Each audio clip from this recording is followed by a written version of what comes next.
C'est une prophétie dont le temps est déjà fixé. Elle marche vers son terme, elle ne mentira pas. Si elle tarde, attends-la, car elle s'accomplira. Elle s'accomplira certainement.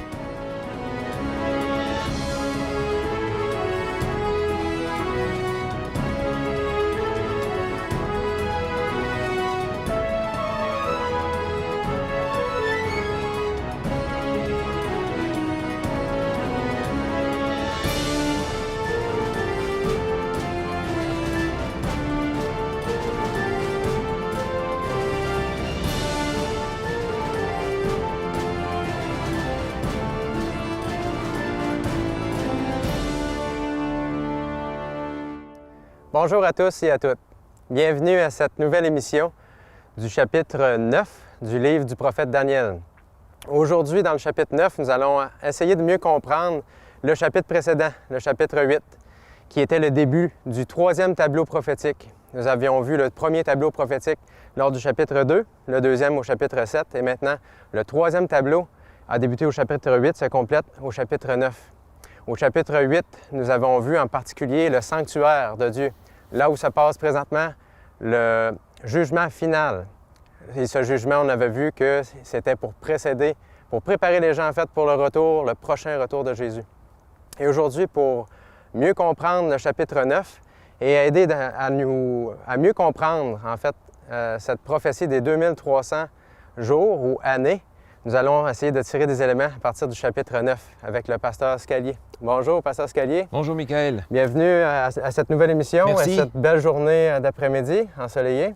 Merci bien. Quels éléments on peut tirer maintenant du chapitre 9 pour peut-être venir s'accrocher, si on veut, au chapitre 8? Oh, le chapitre 9 est un chapitre extraordinaire. On va voir là une prière de Daniel et la réponse que Dieu va donner à la prière de Daniel est d'une importance colossale pour le plan du salut de l'humanité. C'est un chapitre crucial, c'est un chapitre qui comporte la bienheureuse espérance.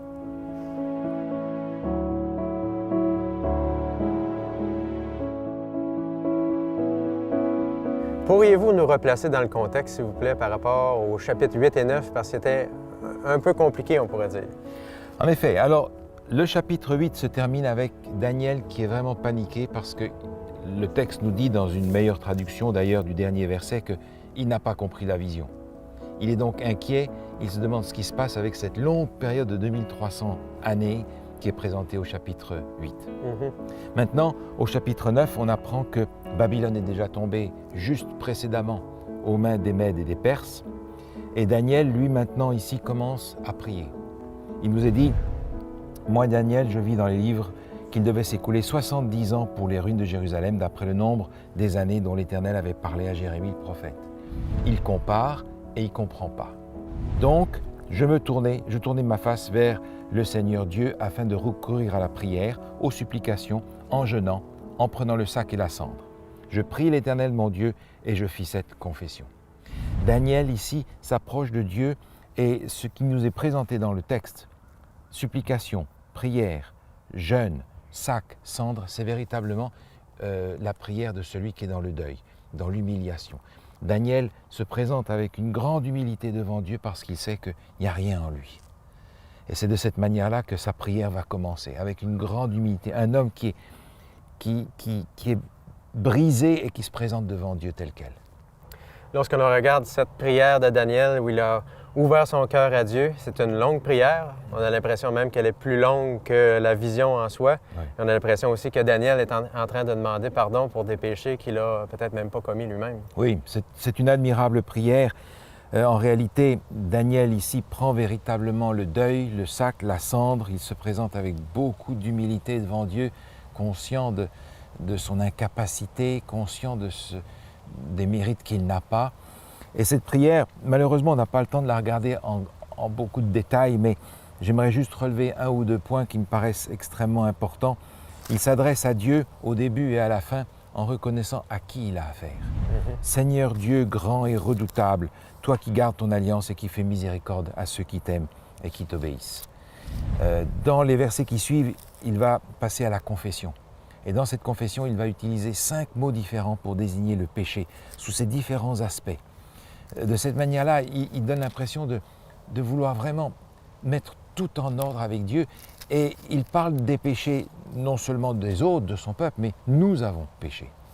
Et finalement, dans cette prière, il termine en disant, au verset 18, « Car ce n'est pas à cause de notre justice que nous te présentons nos supplications, c'est à cause de tes grandes compassions. Seigneur, écoute, Seigneur, pardonne, Seigneur, sois attentif, Seigneur, ne tarde pas, par amour pour toi, ô mon Dieu, car ton nom est invoqué sur ta ville et sur ton peuple. » Dans ce texte se trouve le nom de Dieu 7 fois. Il est nulle part ailleurs dans le livre de Daniel.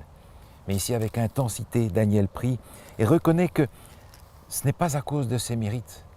C'est une grâce pure que de recevoir la réalisation de cette promesse.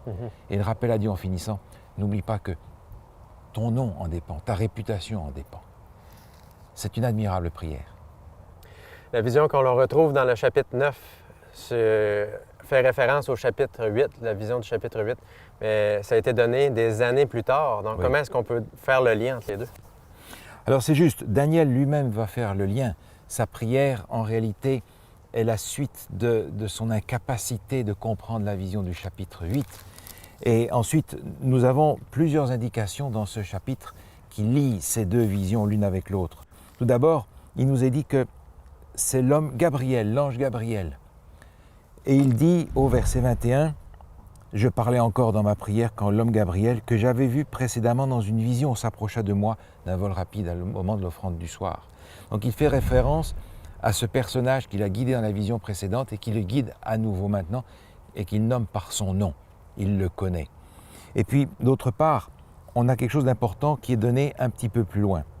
Vous vous souvenez, le chapitre 8 se terminait avec 3 indications de Gabriel qui disait à Daniel, « Attention, sois attentif, ça concerne la fin des temps éloignés. » Et Daniel, pris par cette vision, n'avait pas écouté.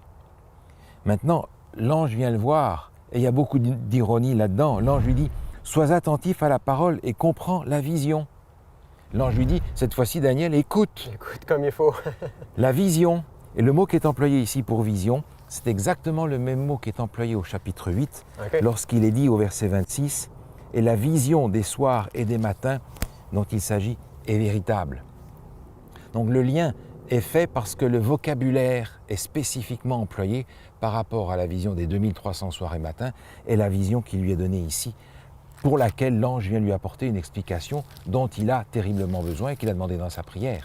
Donc nous avions un problème à situer les 2300 jours dans le temps et maintenant on vient clarifier les choses. Alors le texte va continuer, nous donner des indications à ce sujet-là.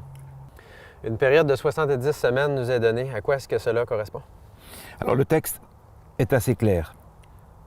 L'ange lui dit, « 70 semaines ont été fixées sur ton peuple et sur ta ville sainte pour faire cesser les transgressions et mettre fin au péché, pour expier l'iniquité et amener la justice éternelle, pour sceller la vision et le prophète et pour oindre le saint des saints. » 70 semaines. On a bien entendu ici une période prophétique et j'aimerais simplement me reporter à ce qui nous est dit par rapport à ce principe jour-année. Dans le livre du prophète Ésaïe au chapitre 61, on retrouve cette même équivalence. Il est dit au verset 2, « Publiez une année de grâce de l'Éternel et un jour de vengeance pour notre Dieu. » C'est en rapport avec les années du jubilé, où les deux mots sont ici mis en parallèle. 70 semaines. D'emblée, on voit ici 7 fois 7 fois 10. Et pour un juif, la chose est claire. 7 fois 7, 49, ça nous rappelle le jubilé. Il est question du jubilé dans le livre du Lévitique au chapitre 25, où il est question du sabbat pour commencer, tous les 7 jours. Ensuite, il est question de l'année sabbatique, tous les 7 ans. Et il est ensuite question du jubilé, tous les 7 fois 7 ans. Donc ce chiffre 7 est important ici parce qu'il nous met sur la piste du sabbat, c'est-à-dire du repos.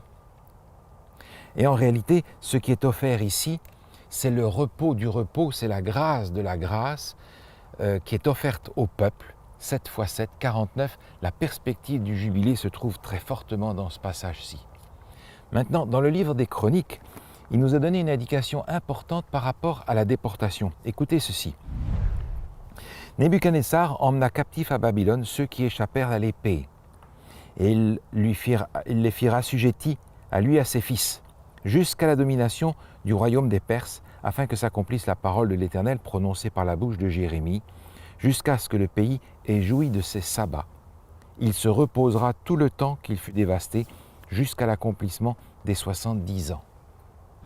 On a l'impression, quand on lit ce texte, et on va lire un texte dans le livre du prophète Jérémie qui dit la même chose, que cette déportation a été causée par le fait que le sabbat n'a pas été observé comme il faut. Ni le sabbat du 4e commandement, tous les 7 jours, ni les années sabbatiques, ni les jubilés. Dans le livre du prophète Jérémie, il est dit ceci.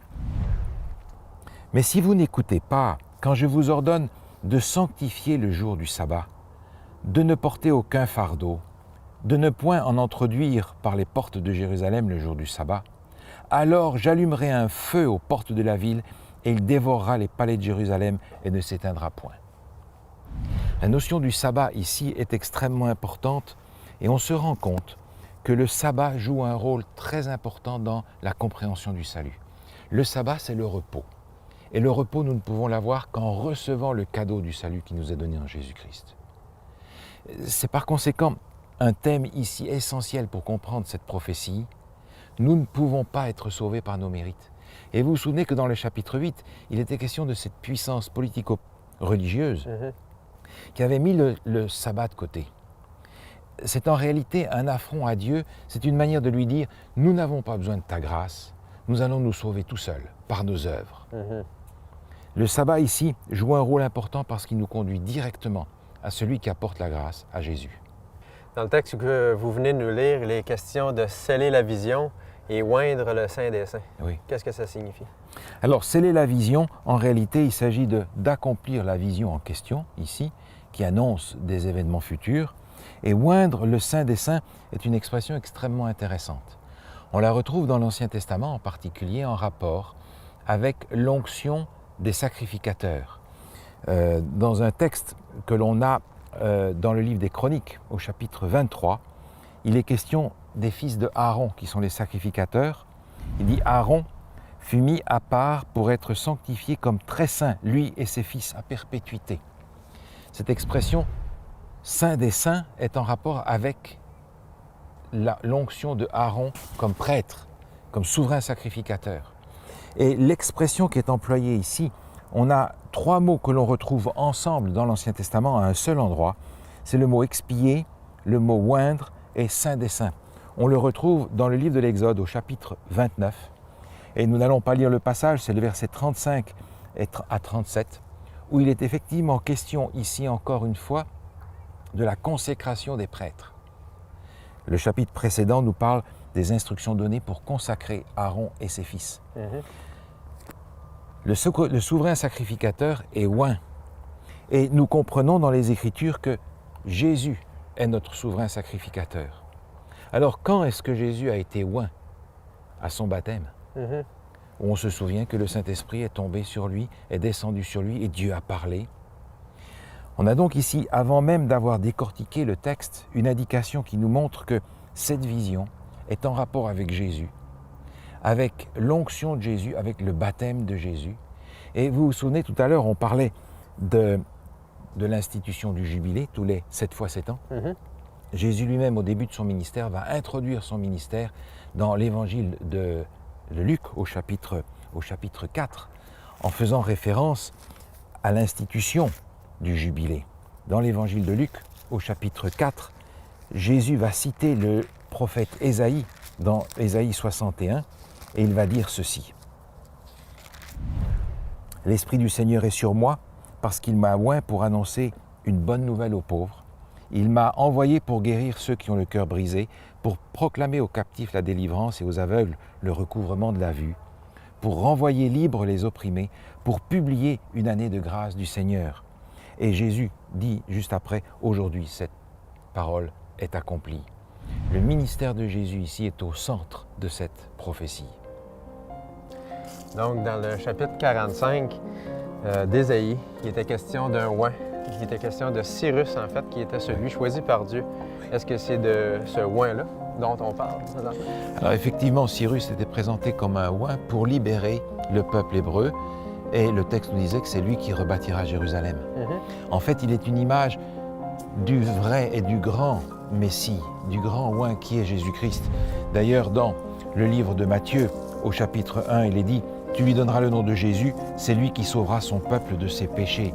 C'est donc lui qui est en réalité le véritable Messie dont il est question ici, non pas pour rebâtir une ville, Jérusalem, mais pour construire la nouvelle Jérusalem. Le texte suivant est plutôt compliqué. Comment est-ce qu'on peut se retrouver? Alors en effet, le texte suivant est un peu particulier. Lorsque nous avons plusieurs sujets à traiter en français, nous traitons le premier, puis le deuxième, puis le troisième. Dans la mentalité que nous avons ici, ce n'est pas ce dont il est question. En fait, le texte est fait de cette manière-là, où les deux sujets s'imbriquent l'un dans l'autre. Ce qui fait que nous avons de la difficulté à comprendre le texte qui est ici dans le texte du chapitre 9 de Daniel. Alors, j'aimerais vous donner lecture de ces deux sujets. Le premier sujet, c'est ce qui concerne en réalité la préoccupation de Dieu, le plan du salut. L'autre préoccupation, c'est celle de Daniel, à laquelle Dieu va répondre comme une grâce qui lui est faite parce que Daniel est préoccupé par son temps. Deux sujets qui sont imbriqués l'un dans l'autre, et permettez-moi de vous donner lecture des deux sujets séparément, bien que les textes les prennent d'une façon l'une après l'autre. Il est dit ici, « Sache-le donc et comprends. Depuis le moment où la parole a annoncé que Jérusalem serait rebâtie jusqu'au Messie, au conducteur, il y a 7 semaines et 62 semaines. Après les 62 semaines, le Messie sera retranché et il n'aura pas de successeur. Il fera une solide alliance avec plusieurs pour une semaine, et au milieu de la semaine, il fera cesser le sacrifice et l'offrande. » Voilà le premier thème, qui est en rapport avec le Messie. Le deuxième thème se lit de la façon suivante. Les places et les fossés seront rétablis, mais en des temps fâcheux. Le peuple d'un chef viendra, détruira la ville et le sanctuaire, et sa fin arrivera comme par une inondation. Il est arrêté que les dévastations dureront jusqu'au terme de la guerre. Le dévastateur commettra les choses les plus abominables, jusqu'à ce que la ruine et ce qui a été résolu fondent sur le dévastateur. Nous pouvons séparer ces deux textes parce que les deux sujets ont un mot clé. Lorsqu'il est question du Messie, c'est le mot « semaine » que l'on retrouve dans les 3 morceaux. Lorsqu'il est question de la reconstruction de Jérusalem, c'est le mot fossé, ou le mot ici qui est utilisé, qui est tranché, que l'on retrouve dans les 3 parties. Ce qui nous permet de séparer les morceaux les uns des autres. Donc nous avons ici le texte qui nous parle des 70 semaines en rapport avec Jésus, et il commence en disant « il y a 7 et 62 semaines ». Alors maintenant, on peut dire qu'on aurait un point de départ pour la prophétie. Alors oui, le point de départ nous est donné. Est-ce que dans le temps, on retrouve ce moment-là pour qu'on puisse commencer à faire des calculs? Tout à Parce qu'on fait. a toutes sortes de semaines, des 2300 soirs et matins du chapitre 8. On aimerait commencer à savoir où on se trouve dans le temps, oui? Oui. Alors le texte nous dit ici, depuis le moment où la parole a annoncé que Jérusalem serait rebâtie jusqu'au Messie. On a en réalité eu la déportation en 3 vagues, et on va avoir de la même manière le retour par les édits en 3 parties. Le premier édit, c'est celui de Cyrus, en 536, qui va permettre aux Juifs de rentrer et de reconstruire le temple d'une façon particulière. On va ensuite avoir l'édit de Darius Ier, qui va apparaître en 519 et qui est une confirmation du premier. On le trouve dans le livre d'Esdras au chapitre 6. Le premier, celui de Cyrus, on le trouve dans Esdras au chapitre 1er. Et finalement, le troisième, c'est l'édit d'Artaxerxès, longue main. Il devait probablement avoir une longue main. On suppose. Et cet édit est publié en 457 avant Jésus-Christ.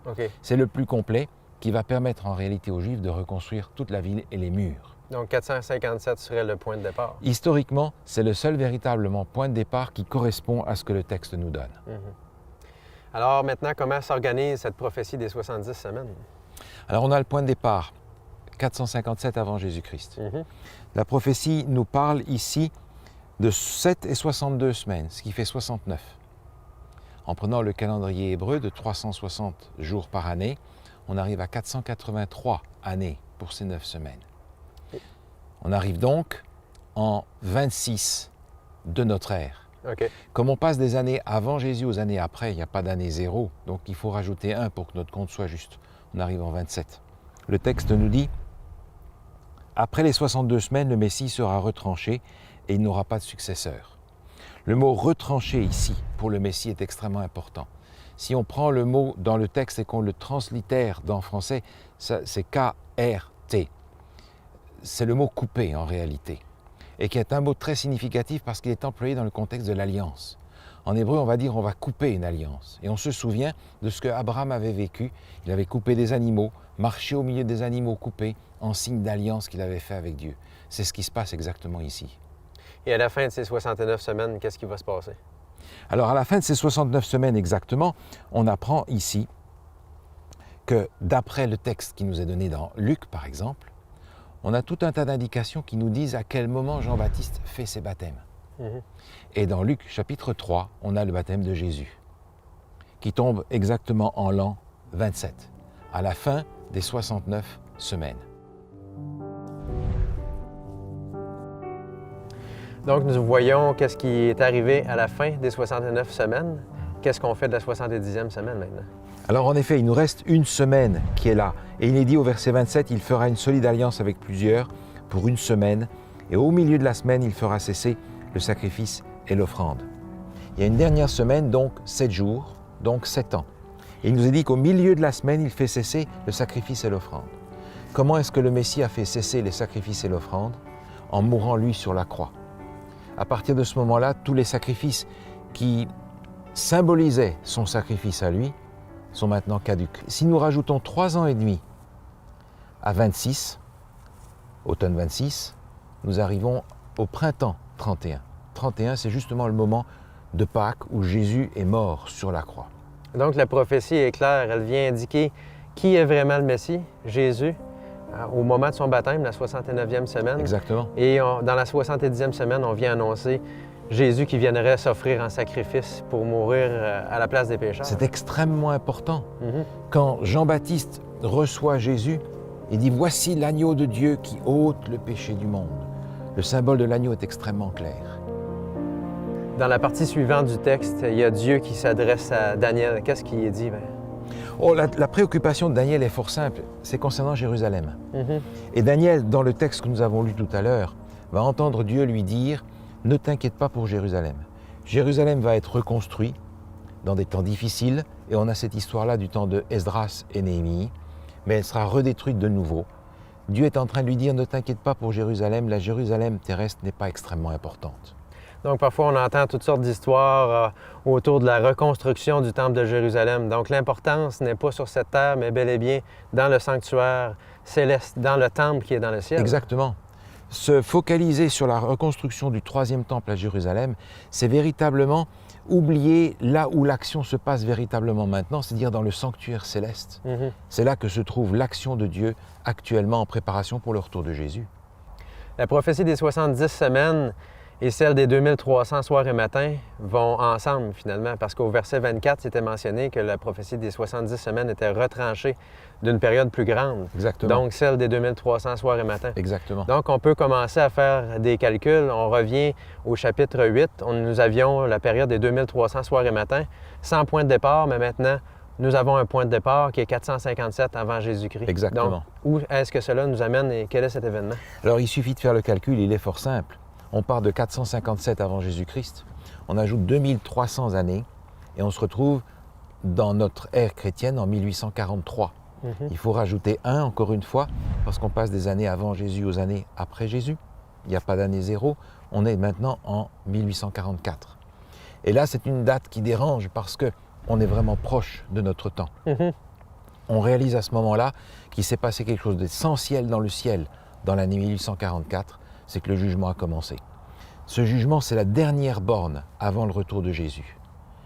On se rend compte par conséquent que même si la croix est essentielle, il y a d'autres choses qui se passent après et qui sont tout aussi essentielles pour le développement du plan du salut, non seulement pour la terre et pour les êtres humains, mais pour l'univers entier, parce que le problème a commencé dans le ciel. Donc, le ciel lui aussi doit être purifié du problème du péché, parce que c'est là que ça a commencé. Et maintenant, on parle du retour de Jésus et on parle du jugement. Ensemble de ce même chapitre-là, c'est quelque chose de plutôt inhabituel. Exactement. Mais il y a là 2 éléments essentiels. La première venue de Jésus, la croix, si vous me permettez ce jeu de mots, c'est crucial. c'est là que le salut est offert. Mais il doit être reçu aussi. Il doit être accepté.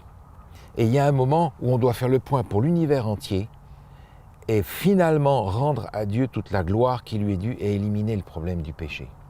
Ces deux éléments sont absolument importants, doivent être considérés ensemble parce qu'avec la venue du jugement, on a maintenant la perspective possible du retour de Jésus. La Bible nous dit que nul ne sait le jour ni l'heure du retour de Jésus. Ouais. Mais nous venons d'apprendre quelque chose. En 1844, le jugement a commencé dans le ciel. Ouais. Et en fait, c'est 172 ans de ça. Donc, c'est pas très loin, mais en même temps, il s'est passé quelques années. Donc, est-ce qu'on peut imaginer que le retour de Jésus est proche? Tout à fait. La Bible ne nous donne pas de date pour le retour de Jésus parce que nous avons besoin d'être prêts chaque jour. Mais elle nous donne des signes des temps et des bornes que nous pouvons retrouver. Et je crois effectivement que nous sommes proches du retour de Jésus. Nous nous retrouvons dans cette situation du premier message que nous avons vu dans Apocalypse chapitre 14 où il est dit « Craignez Dieu et donnez-lui gloire, car l'heure de son jugement est venue. Et adorez celui qui fait le ciel, la terre, la mer et les sources d'eau. » Quand on pense à la première venue de Jésus qui est annoncée ici dans le chapitre 9 de Daniel, et au chapitre 8 qui parle du jugement, de la fête des expiations, ces deux moments très importants mettent l'emphase sur Jésus notre sacrificateur, Jésus qui est aussi l'agneau, Jésus qui est notre avocat, Jésus qui est notre sauveur. C'est sur la personne de Jésus que ces chapitres sont centrés et c'est aussi sur sa personne que nous devons nous centrer alors que nous attendons sa prochaine venue. Le peuple hébreu savait toutes ces choses. Lorsque les mages sont venus et ont demandé quand Jésus devait venir, on a pu leur dire exactement à quel moment Jésus allait venir la première fois. Mais lorsque Jésus est venu, ils l'ont rejeté. Aujourd'hui, nous savons ces choses en ce qui concerne la deuxième venue de Jésus. Et je me pose la question, est-ce que nous sommes davantage prêts pour la deuxième venue de Jésus que le peuple hébreu l'était pour la première venue ?